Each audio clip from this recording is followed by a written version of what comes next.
What's up guys? It's been a long time since nung last ating upload ulit. For today's video, tutorial tayo about relocation aircon. So first things first, yung mga gagawin natin is ito. Bago tayo maglipat guys ng unit, dapat check muna natin, tatakbuhin muna natin siya para malaman natin kung normal yung mga parameters niya. So ito, na-check na natin yung loob, lumalamig naman. Tapos itong labas, umiinit naman. So salpakan muna natin yung gauge para makita natin yung kanyang existing na gauge. Kailangan natin ng adapter, inverter adapter. May ganito, standard meron talaga dapat ng ganito, pwede din wala. Pero yung mga ganong wala, mga ano lang yun, mga legend moves, legendary moves na yun. Tayo dahil tutorial, ito natin yung ano, standard.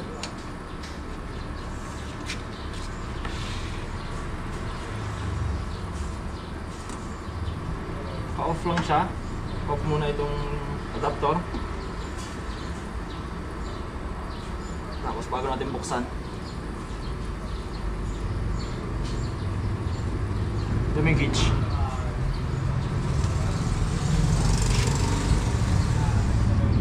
Sa 100. Mas papa.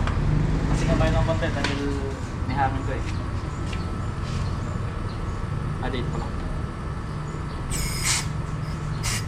Ayan. So yung gauge niya maayos naman. Ang gagawin natin ngayon is natin to. Ito.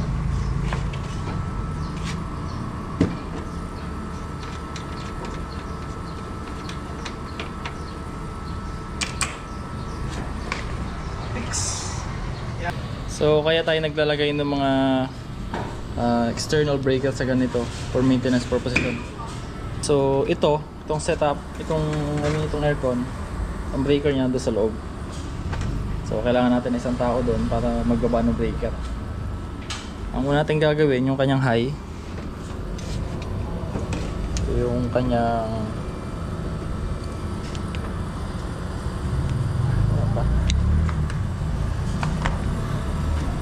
isara natin yung high niya, yung ito. So yan, sara natin to.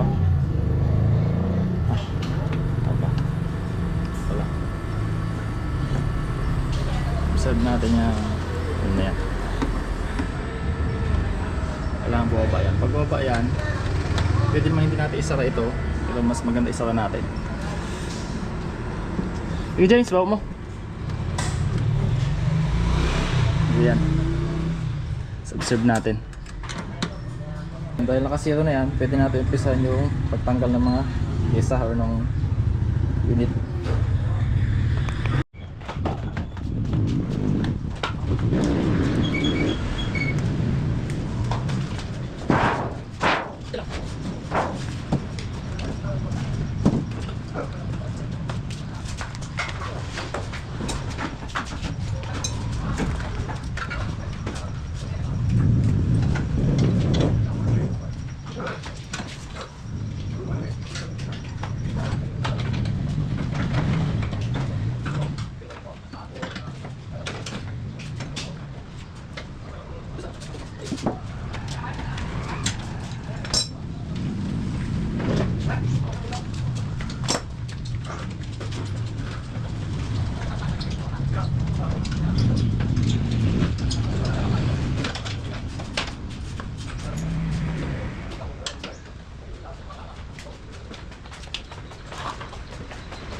Kakalasin na natin ito guys, yung kanto niya, mga wire niya. Tapos yan, kalasin na rin natin yan. Pinatanggal? Alahin mo ito kaya?